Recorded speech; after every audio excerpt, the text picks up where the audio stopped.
Bonjour à toutes et tous et bienvenue pour ce nouveau tutoriel de chimie sur le taux d'avancement.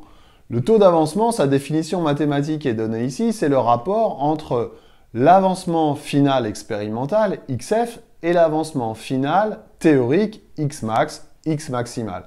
Ce taux d'avancement n'a pas d'unité car c'est le rapport entre deux quantités de matière. XF s'exprime en mol, Xmax s'exprime en mol. XF et Xmax sont issus du tableau d'avancement et je vous renvoie donc aux autres tutos sur la différence entre XF et Xmax et comment les trouver. Le taux d'avancement, j'ai donc dit que c'était XF sur Xmax. Ce taux d'avancement peut être inférieur ou égal à 1, mais ne peut pas être supérieur à 1. Pourquoi? Si taux est égal à 1, ça veut dire que XF est égal à Xmax. Ça veut dire donc que l'avancement final expérimental est égal à ce qu'on avait prévu, c'est-à-dire l'avancement maximal, l'avancement final théorique Xmax.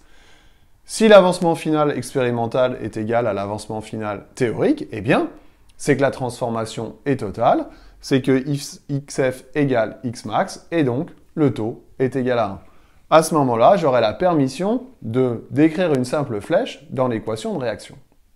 Si maintenant, le taux d'avancement est inférieur à 1, cela signifie que XF est inférieur à Xmax, que ce qu'on avait prévu théoriquement est supérieur à ce qu'on obtient expérimentalement, ou ce qu'on obtient expérimentalement est plus faible que ce qu'on avait prévu théoriquement.